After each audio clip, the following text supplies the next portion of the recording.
Maintenant, nous allons accueillir Madame la ministre de l'Économie et des Finances dans son discours de circonstance.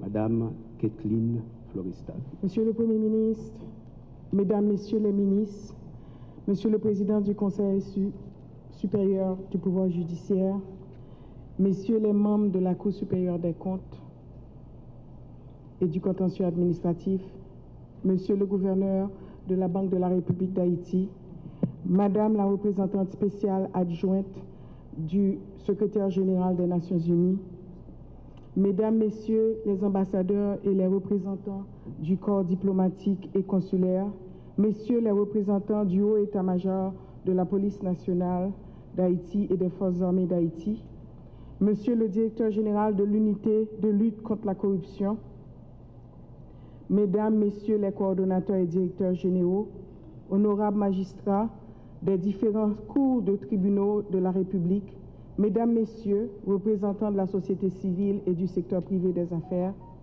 Mesdames, Messieurs, les employés de l'unité de lutte contre la corruption, Mesdames, Messieurs de la presse, Mesdames, Messieurs et tout le monde qui l'a et qui est intéressé et concerné directement par combat contre corruption. Je me réjouis de cette occasion qui m'est offerte de pouvoir participer à cette commémoration des 20 ans d'existence de l'unité de lutte contre la corruption en présence de l'ensemble des acteurs et des réseaux organisationnels, institutionnels et associations de promotion de la probité et de la transparence de la vie publique. Je me réjouis aussi qu'avec la presse, la population attendait ce qui a passé matin. Conformément à sa mission légale, l'ULCC devient cette institution républicaine qui œuvre pour imposer au sein de l'administration publique haïtienne une gouvernance transparente et conforme aux normes d'éthique généralement reconnues, aussi bien pour imposer un modèle de gestion de l'action publique axée sur la reddition des comptes. Du haut de ces 20 ans, cette institution, l'ULCC, se livre dans cette grande et longue bataille contre la corruption et par ricochet contre la corruption et les corrupteurs. Avec 20 ans, ULCC, jodi, la continuer combattre la corruption, la continuer moun qui encourage la corruption et moun qui a fait corruption. Et ceci, c'est moun qui a mis en danger réputation, tout secteur public, tout ça qui a travaillé l'administration publique, que vous corrompu, que vous pas corrompu. La prétendue développement économique et social pays et la prêter recettes financières l'État normale, recettes que l'État mettait à disposition et population haïtienne là pour mener à bien politique gouvernement. En effet, la lutte contre la corruption doit être une exigence à la fois morale et citoyenne. Ce fléau qui met en œuvre des stratégies, des outils de dissimulation complexes et aussi sophistiqués représente un manque à gagner pour l'État haïtien et renforce de manière significative les inégalités socio-économiques. Se référant aux différents rapports d'enquête menés et publiés par l'ULCC sur des faits avérés de corruption, il est important de noter que sur l'ensemble des dossiers traités par une équipe d'experts dans le domaine, le Trésor public a été pris en otage pour une catégorie de personnes privilégiant l'intérêt individuel au détriment de l'intérêt collectif.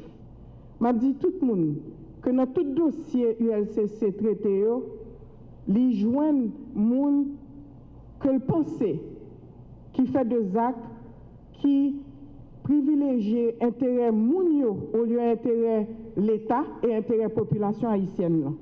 Les pertes et les manques à gagner pour l'État haïtien évoqués dans les rapports d'enquête documentés sont estimés à des milliards de goudes qui auraient pu servir à la construction d'infrastructures sanitaires, routières, scolaires et autres. Nous pas qu'à quitter corruption à faire, nous pas qu'avancer. Nous pas qu'à quitter corruption à faire l'État, pas qu'à répondre à besoins de la population. Mesdames, Messieurs, partenaires et grands commis de l'État, la lutte contre la corruption constitue l'un des principaux mandats du gouvernement de son Excellence, Monsieur le Dr Gary Conille. L'Ichita dans toutes 4 axes feuilles de route que le Premier ministre la bail, ministre, les mandats nous ont commencé, à savoir sécurité publique et nationale, redressement économique et réhabilitation des infrastructures, 3. État de droit et justice, 4. Élections pour le renouvellement politique. Il y a des gens qui ont demandé ça pour avec corruption. Eh bien, pour nous voter, il faut avoir confiance dans l'État. Il faut avoir confiance que ça va faire dans l'État à servir. La lutte contre la corruption constitue une exigence pour tout un chacun. Parce que cette exigence de performance, d'efficacité et d'efficience des institutions publiques qui est faite aux ministres et autres responsables du gouvernement et des entités publiques s'étend nécessairement à leurs administrations. Nous devons tous nous assurer que les maigres ressources de l'État soient nécessairement et obligatoirement utilisées dans le seul et unique objectif d'assurer l'atteinte des objectifs des politiques publiques qui visent en premier lieu à améliorer la qualité de vie de la population. Monsieur le directeur général de l'ULCC, Mesdames, Messieurs les grands commis de l'État, Mesdames, Messieurs les représentants de nos partenaires au développement, il s'avère impérieux de redoubler les efforts pour amplifier ce combat contre la corruption qui affecte tous les échelons de la vie nationale et plus particulièrement affaiblit le fonctionnement de nos institutions. J'enjoins donc le directeur général de l'ULCC et son équipe de continuer à effectuer leurs travaux avec conviction, dynamisme et proactivité. La nation vous en sera reconnaissante. La participation de tous les acteurs impliqués de près ou de loin dans ce grand combat est essentielle. Avec les efforts en cours pour renforcer le secteur judiciaire, le suivi des enquêtes ne resteront plus lettres mortes, j'en suis confiante.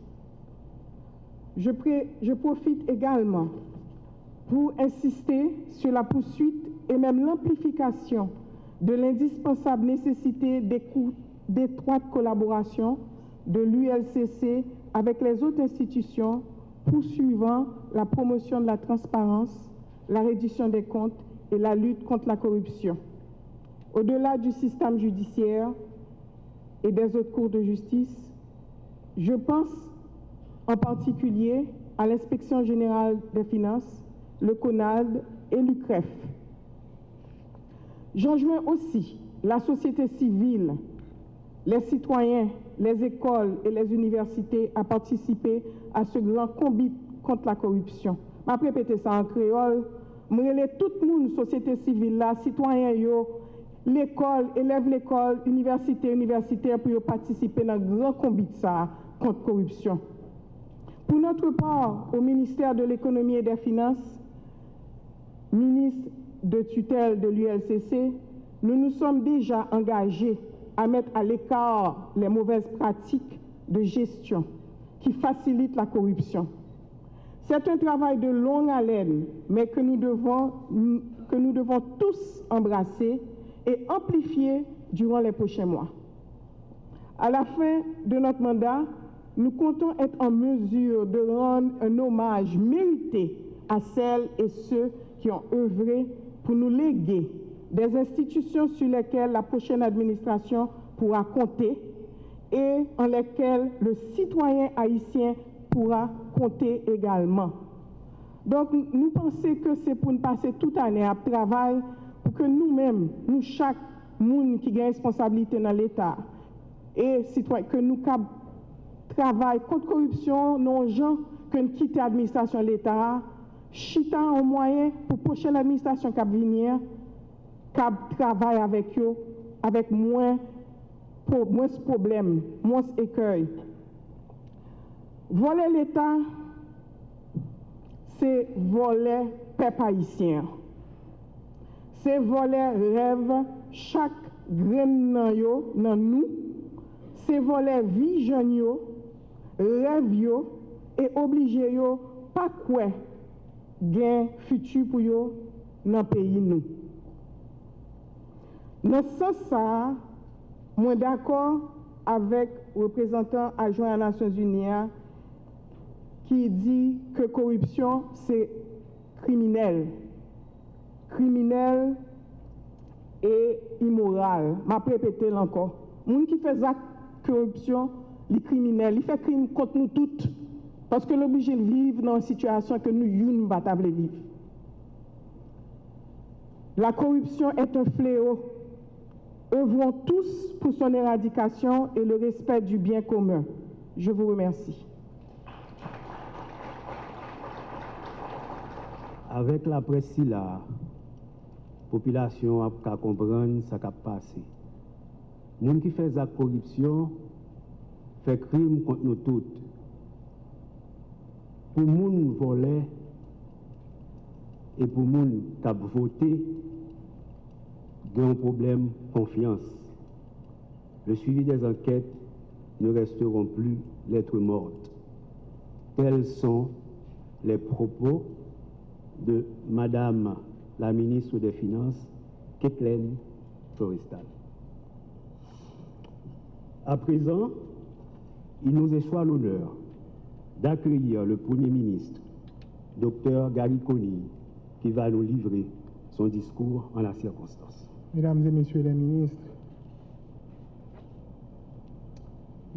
Messieurs les membres du Conseil supérieur du pouvoir judiciaire, Mesdames, Messieurs les membres du corps diplomatique, Mesdames, Messieurs les membres du Conseil de la BRH, Mesdames, Messieurs les cadres de l'administration publique, Mesdames, Messieurs les représentants de la presse, Mesdames, Messieurs, je suis en retard ce matin parce que je suis passé au commissariat de Port-au-Prince voir et rencontrer l'unité du policier Wesley Villefranche qui est mort hier.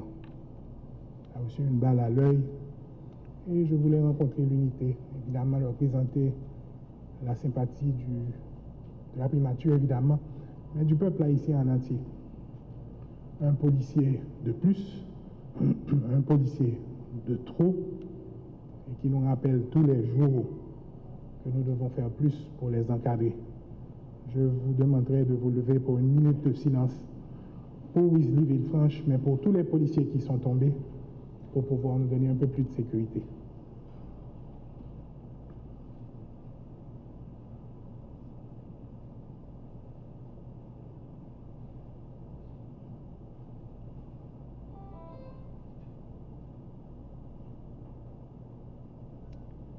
Je vous remercie. Après discours ministre Finance, je vais un pile pour m'ajouter.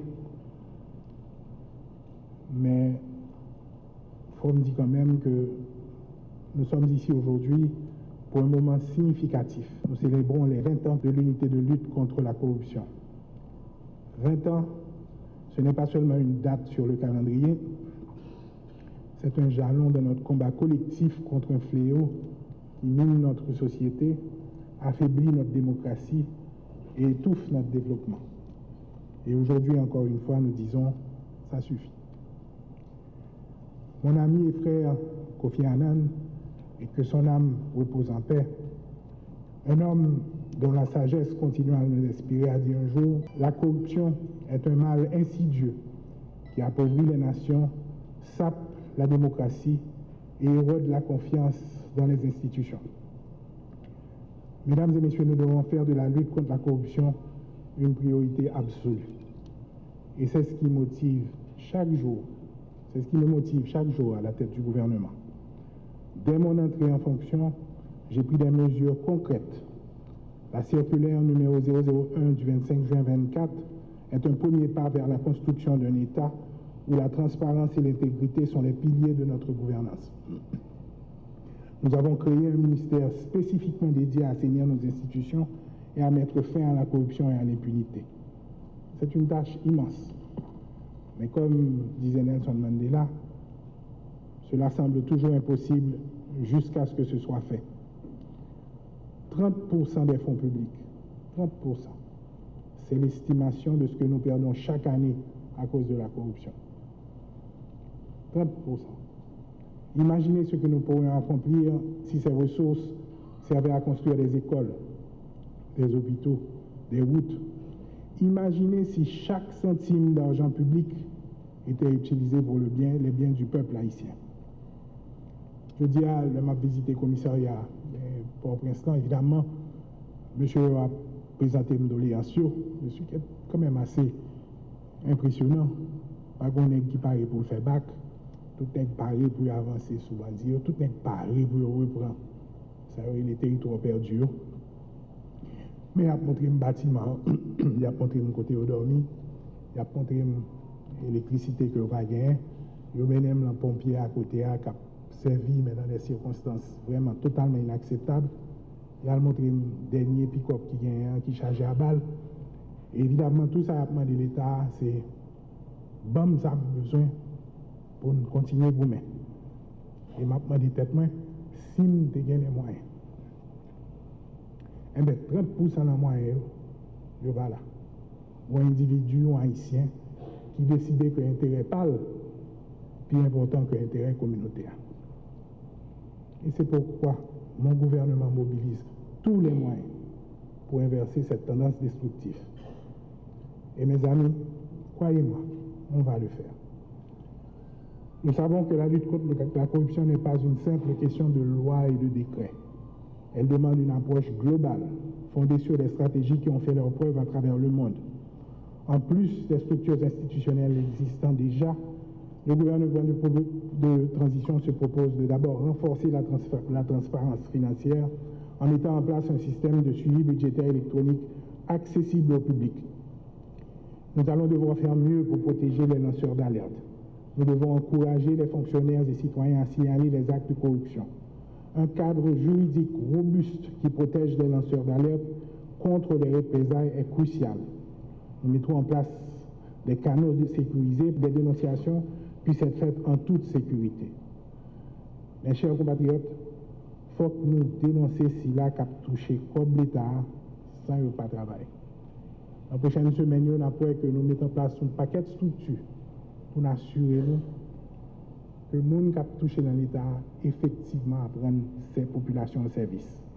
Nous ne pouvons pas tolérer le monde qui a demandé l'argent pour le service que nous va bailler l'État. Nous entendons là plusieurs fois, leur voler l'argent de l'État ou faire complot contre le peuple là. En 24-25, nous avons pris disposition pour que l'État ne pas toucher l'argent cash encore. Pour que quel que soit l'argent que l'État perçoit, il passe à travers un système qu'on a retracé. Nous avons 16 mois, nous avons une feuille de route qui est chargée. Priorité, nous, c'est rétablir la sécurité, faire élection, adresser questions humanitaires, commencer relance, mais certainement faire tout ça nous capables pour établir les fondements pour que le gouvernement qui vient après eux pas deal avec le niveau de corruption que nous jouons aujourd'hui, de nous-mêmes nous reprendre l'État en main. Nous avons déjà discuté avec un paquet de monde pour nous voir comment nous pouvons numériser les services publics. Parce que nous connaissons, en numérisant les procédures administratives, nous réduisons l'interaction en face à face et nous réduisons les risques de corruption. Évidemment, il faut continuer à renforcer l'éducation civique. L'anti-monde de l'école, il faut le comprendre que voler l'État, c'est voler. C'est voler la société, et en finalité, c'est voler tête. Évidemment, nous disons ça tout, il faudra sanctionner sévèrement les contrevenants.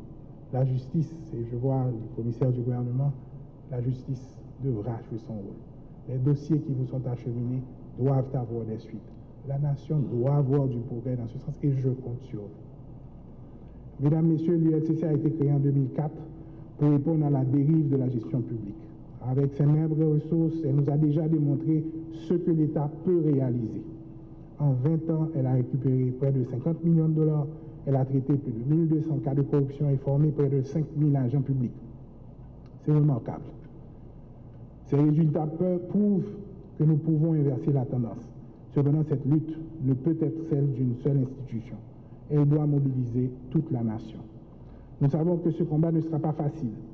La corruption est enracinée dans tous les aspects de la vie publique. Mais c'est précisément dans ces moments de crise que nous devons redoubler d'efforts. La corruption ne doit plus gangréner notre société. Si nous ne l'éliminons pas, nous ne pourrons jamais bâtir une Haïti juste, équitable et prospère. Enfin, je tiens à saluer le travail acharné de l'ULCC et de tous ceux qui ont dirigé cette institution. Ils incarnent l'espoir d'une Haïti juste où l'intégrité règne. Je salue également l'engagement de l'actuel directeur général qui œuvre, et on le voit sans relâche, à renforcer les mécanismes de lutte de la corruption. Pas plus tard que hier encore, vous étiez au devant de la scène à de grands risques pour vous-même et je veux vous dire que la nation haïtienne vous remercie pour votre courage et votre engagement et vous pouvez compter sur notre support. Je félicite aussi les enquêteurs de l'ULCC. Grâce à eux, plus de 300 responsables publics ont été déférés de la justice au cours des 10 dernières années. C'est le signe que notre lutte commence à porter fruit.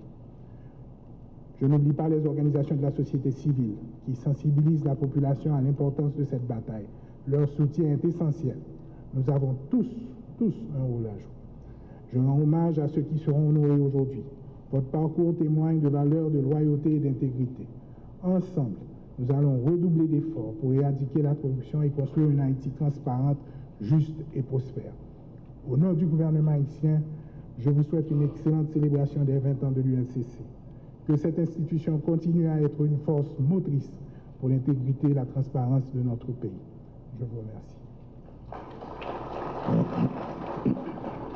Mesdames et messieurs, le Premier ministre va devoir nous laisser. Pour ce faire, on va prendre une pause de 5 minutes.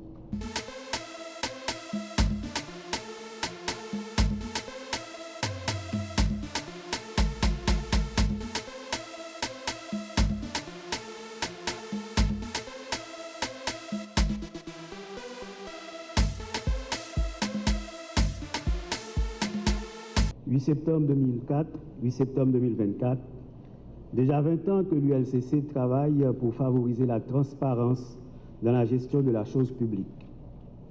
Durant ces 20 années, certains employés se sont donnés corps et âme afin de faciliter la bonne marche de l'institution. C'est dans cet ordre d'idées que le directeur général a pris la décision d'honorer ces 10 employés par le biais de la remise du prix des 2020. Pour ce faire, nous invitons Madame la ministre des Finances de se joindre au directeur général ainsi que la représentante adjointe du Bureau des Nations Unies pour la remise des plaques d'honneur et de mérite qui seront décernées aux employés. Merci. Il est aussi demandé à la ministre déléguée de bien vouloir se joindre au directeur général et à la ministre de l'économie et des finances. Honneur et mérite décernés à Madame Marie-Roseley Belois en reconnaissance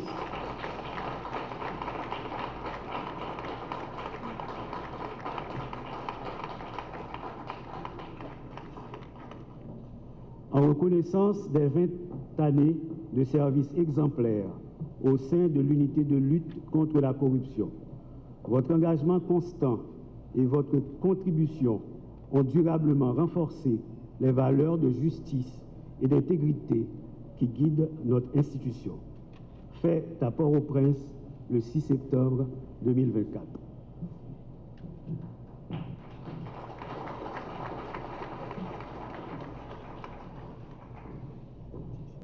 Honneur et mérite décerné à Monsieur Guillaume Saint-Hilien.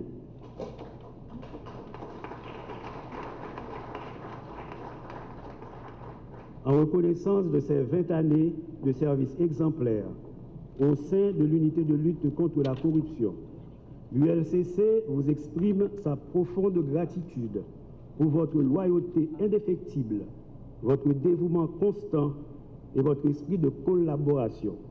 Votre contribution précieuse enrichit chaque jour sa mission. Faite à Port-au-Prince le 6 septembre 2024.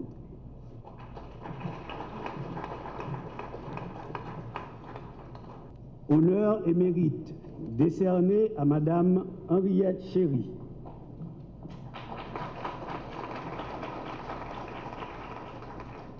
En reconnaissance de ses 20 années de service exemplaire au sein de l'unité de lutte contre la corruption, l'ULCC vous exprime sa profonde gratitude pour votre loyauté indéfectible, votre dévouement constant et votre esprit de collaboration.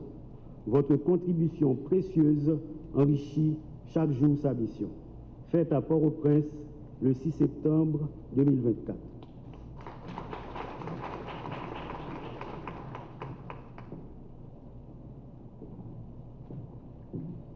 Honneur et mérite décerné à M. Jean-Rodrigue Moïse.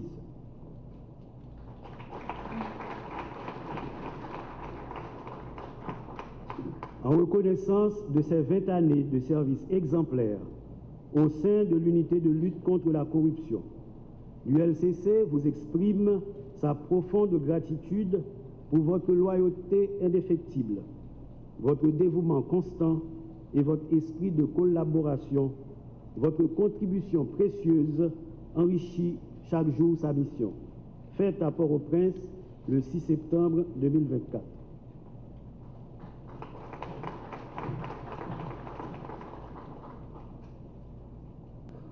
Honneur et mérite décerné à Madame Marie Alerte P. Dumey.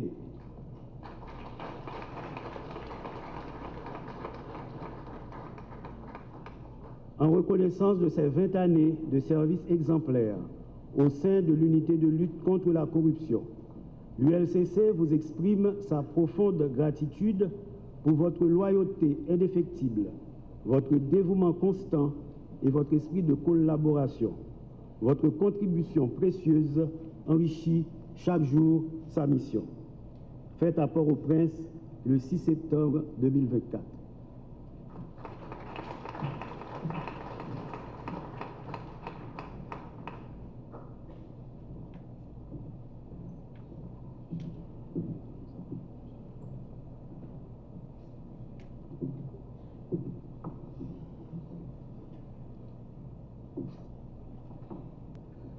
Monsieur Adner Jean-Baptiste est employé à l'ULCC depuis le 3 novembre 2020.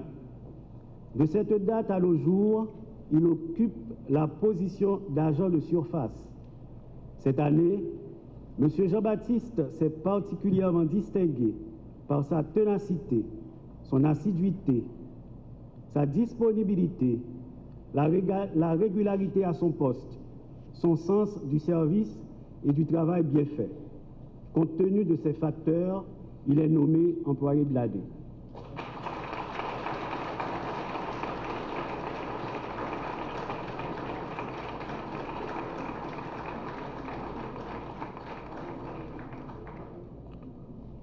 Honneur et mérite décerné à M. Adnet Jean-Baptiste pour avoir fait montre de ténacité, d'assiduité, de responsabilité, d'esprit de service et de régularité à son poste durant l'exercice fiscal 2023-2024. Hans-Jacques Ludwig Joseph, avocat, directeur général.